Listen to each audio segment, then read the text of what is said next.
आज मैं यहाँ पर जामवंत के रूप में आई हूँ। इसका ये मतलब है कि जो हमारे बच्चे हनुमान हैं, उनको उनकी शक्ति याद दिलाने आई हूँ, उनको महावीर हनुमान बनाने आई हूँ।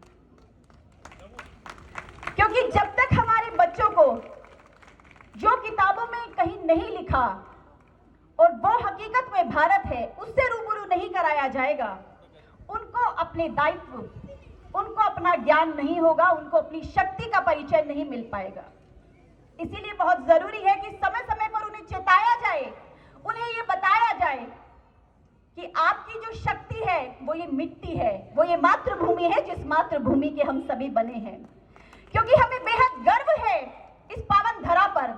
और वो गर्व क्यों है? वो गर्व इसलिए है कि आप अगर विश्व में देखेंगे कि जितनी भी सभी सभ्यताएं हैं, जितने भी सिविलाइजेशंस हैं, चाहे वो पर्शियन सिविलाइजेशन हो, मेसोपोटामियन सिविलाइजेशन हो, बेबीलोन सिविलाइजेशन हो, चाइनीज हो, इनका हो, माया हो, इजिप्शियन हो, रोमन एम्पायर हो, ऑटोमन यानी कि टर्किश एम्पायर हो, सभी खत्म हो गए। लेकिन भारतीय सभ्यता संस्कृति एकमात्र विश्व की ऐसी सभ्यता संस्कृति है कि जो पूरे विश्व में जीवंत है, जो आज से नहीं चली आ रही। क्योंकि अगर आप देखेंगे कि हम लोग सभी गॉर्जियन कैलेंडर के तौर पर 2023 में जीवित है, जी रहे हैं, पर अगर हम भारतीय सम्मत देखते हैं तो हमारा सम्मत जो है वो युधिष्ठिर काल से भी पुराना है और आदिकाल से चला आ रहा है। ब्रह्म सम्मत तक हमारा है जो कि 2 अरब वर्षों का है। युधिष्ठिर काल का हमारा सम्मत है वो 5260 वर्षों का है। और हमारा जो खुद का अपना सम्मत है वो सम्मत हमारा आज अगर हम देखेंगे तो वो सम्मत हमारा 2579 का हमारा सम्मत चल रहा है। और ये सम्मत ऐसा सम्मत है कि जो विश्व में सबसे पुराना है, क्योंकि इसका कारण ये है कि हम कब से चले आ रहे हैं। अगर हम देखें नक्षत्र को संज्ञा किसने दी? वो भारत ने दी। पूरे विश्व को पढ़ना हमने सिखाया, लिखना हमने सिखाया, बोलना हमने सिखाया, हमने शून्य दिया है विश्व को, हमने आकाश से गंगा तक बहा दी। हम वो हैं, हम वो जाति हैं, वो ब्रह्मा की, वो विष्णु के वो बच्चे हैं कि जिन्होंने इतना गर्व अपने आप पर महसूस किया है कि हमने पूरे विश्व को ग्रह सिखाए हैं। हम लोग अपनी कक्षाओं में पढ़ते हैं, भाई साहब 2 मिनट जरा लूंगी आपके। हम अपनी कक्षा में ये पढ़ते हैं कि Kepler's law of planetary motion, ये सभी हमें 11वीं की कक्षा में पढ़ाया जाता है, जिससे हमें सोलर सिस्टम पता चलता है। लेकिन एक बात कहना चाहूंगी, जो हमारे पंडित जी हैं, जो गांव के भोले भाले सीधे साधे पंडित जी हैं, जब वो हमें हवन यज्ञ कराते हैं, चाहे हम एक कमरे में 4 परिवार के लोग बैठकर यज्ञ करें, तब हमें एक चीज वो कहते हैं, ब्रह्मा मुरारी त्रिपुरांतकारी भानु शशि। और इसमें एक बहुत बड़ी बात है, भूमिसुत। भूमिसुत यानी कि हमें कब से पता है कि मंगल भूमि का पुत्र है, इसलिए हमें भूमिसुत हम उस मंत्र में कहा जाता है। और उसके बाद वो कहते हैं कि बुद्धश्व, बुद्धश्व के बाद वो कहते हैं गुरुश्व शुक्र, शुक्र के बाद वो बताते हैं कि शनि राहु केतु सर्व ग्रह शांति करा भवंतु। इसका मतलब ये है कि नवग्रह हमें कब से पता है। जो केपलर्स लॉ ने 16वीं शताब्दी में बताया है विश्व को, और विश्व पूरा खुश होता है कि केपलर्स ने ये लॉ दिया है। नहीं भैया, ये तो हमने दिया है, ये हमारी देन है, हमारे देश की देन है, क्योंकि ये भारतीय संस्कृति है, भारतीय सभ्यता है, जो हमारे एक छोटे से पंडित जी बता देते हैं। और हमें गर्व होता है अपनी संस्कृति सभ्यता पर कि जो नासा 1958 में, यानी कि जब हमारा विश्व युद्ध, द्वितीय विश्व युद्ध जब पूरे विश्व में खत्म हुआ था, 2 सितंबर 1945 की बात है, जर्मनी के अंदर जितने भी साइंटिस्ट थे वो सभी जानते हैं हमारी पांडुलिपियों से, उनके पास इतना ज्ञान था कि उनको मिसाइल बनाना आता था उस समय पर। उन सभी को पता था स्पेस ट्रेवल कैसे किया जाता है, क्योंकि वो भारत से संस्कृत पढ़ने वाले विद्वानों को लेकर जाते थे और डिकोड किया करते थे। और हमारी सारी संस्कृति सभ्यता जो उन्होंने मिशनरी के माध्यम से वहां पर लेकर गए थे, वो सभी वो सीखते थे, समझते थे। और आज भी विश्व में सबसे बड़ी यूनिवर्सिटी अगर आप देखेंगे किसी भी देश में, तो वो जर्मनी में है, जिसपे भारतीय संस्कृति के ऊपर हमारे जो वेद है, ऋचाएं, उनको डिकोड किया जाता है, उन पर काम किया जाता है। तो वो जर्मनी वहां के साइंटिस्ट को यूएस से उठाकर ले गया था, किडनैप कर लिया था, उनको बंदी बना लिया था वहां से।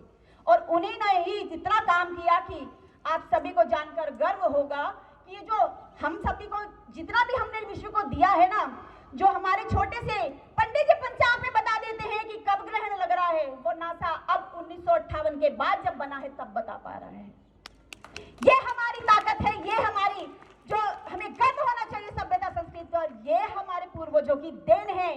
बस हमारी कमी एक रही कि हम लोगों ने पेटेंट रजिस्टर नहीं कराए, क्योंकि अगर हम ये सब करा दिया करते तो हमारे देश ने विश्व को दिया है, ये हम सबको बता पाते। पर आज अपने ऊपर गर्व कीजिए और अपने बच्चों को ये बात बताइए कि आपको जाना है, क्योंकि भारत आज ऐसा देश बन चुका है कि जिसमें G20 में भारत विश्व की अध्यक्षता करता है। यूनाइटेड नेशंस के 193 देश जो सदस्य हैं, उसमें जो सबसे महत्वपूर्ण देश है वो भारत में आ रहे हैं। जबकि आप देखिए, बहुत ऐसे देश हैं जिनकी आपस में नहीं बनती, लेकिन भारत ऐसा देश है कि जिसकी रशिया से भी बनती है, जिसकी अमेरिका से भी बनती है, जिसकी ईरान से भी बनती है, जिसकी अरब से भी बनती है, और जिसकी यूके से भी बनती है, जिसकी जापान से भी बनती है, जिसकी फ्रांस से भी बनती है। इसलिए आज भारत के अंदर कोई भारत का दुश्मन नहीं, और जिसे हम दुश्मन मानते हैं वो तो भारत सुत है, वो तो भारत का बेटा है, बस बागी हो गया है।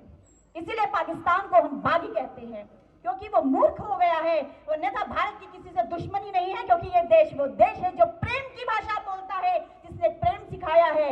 लेकिन अगर कोई आंख दिखाए तो आंख निकालने की भी बात करता है। भाई साहब, बस 1 मिनट और लेके अपनी बात को खत्म करूंगी।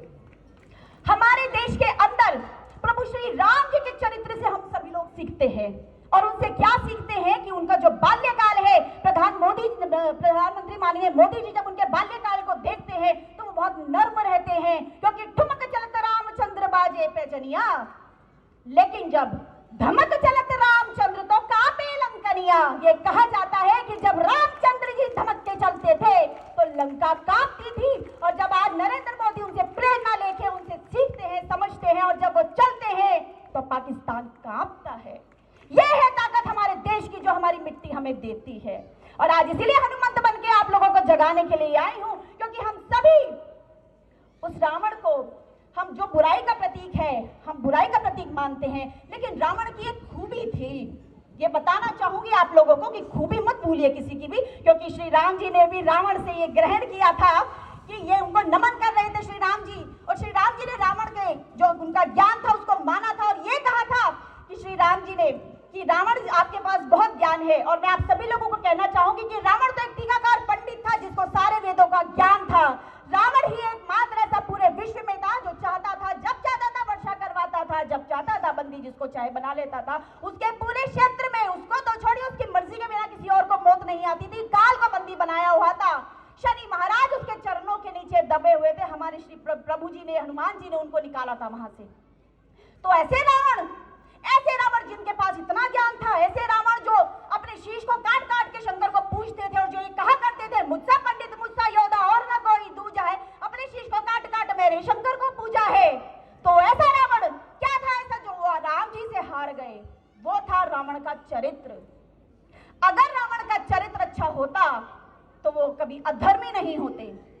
तो इसीलिए श्री राम जी मर्यादा पुरुषोत्तम श्री राम जी बने, राम से श्री राम जी और श्री राम से मर्यादा पुरुषोत्तम भगवान श्री राम बने, क्योंकि उनका चरित्र बहुत बड़ा था। और उनका चरित्र बहुत बड़ा था, यही आज अपने बच्चों को कहने आई हूं कि जब कल आप राष्ट्र निर्माण में अपना सहयोग देंगे तो उससे पहले अपने चरित्र का इस पावन धरा से, इस शिक्षा के मंदिर से अपने उस चरित्र को मजबूत करके जाएंगे। क्योंकि यहाँ पर सिर्फ शिक्षा नहीं दी जाती है, जो एसएसवी पब्लिक स्कूल है, ये जो एचएसवी ग्लोबल स्कूल है, ये सिर्फ शिक्षा नहीं देता। शिक्षा तो आप गूगल से अपने बच्चों को पढ़ा लीजिए, कोरोना में पढ़ाया है, सब नहीं पढ़ाइए। यहाँ दिया जाता है संस्कार, यहाँ दिया जाता है ज्ञान। इसीलिए भारत की पावन धरा पे कभी भी हम उसको, ये कॉन्वोकेशन को ये नहीं कहते कि आपका शिक्षा समारोह है, हम कहते हैं कि ये हमारा दीक्षांत समारोह है, क्योंकि वो दीक्षांत में संस्कार दिए जाते हैं। हम कृष्ण के वंश के लोग हैं, इस धरती पे राम के लोग हैं, ये सिर्फ भारत में ही है। और एक बात आखिरी कह के समाप्त करती हूँ कि जब कृष्ण को दुर्योधन ने बंदी बनाया था, बनाया नहीं था, बनाने वाले थे और कहने वाले थे कि इनको बंदी बनाया जाए उनकी सभा में, तब श्री कृष्ण जी ने अपना रूप इतना बड़ा किया और ये कहा था, अंबर में कुंतल जाल देख, पग के नीचे पाताल देख, मुट्ठी में तीनों काल देख, मेरा रूप विकराल देख, सब जन्म मुझी से पाते हैं और फिर लौट मुझ में आते हैं। तो ये कृष्ण है, ये कृष्ण की धरा है, और इसीलिए जिसका गुरु कृष्ण है उसको किसी और की जरूरत नहीं है। और मुझे गर्व है कि मेरे गुरु श्री कृष्ण है। बहुत बहुत धन्यवाद। जय हिंद, जय भारत।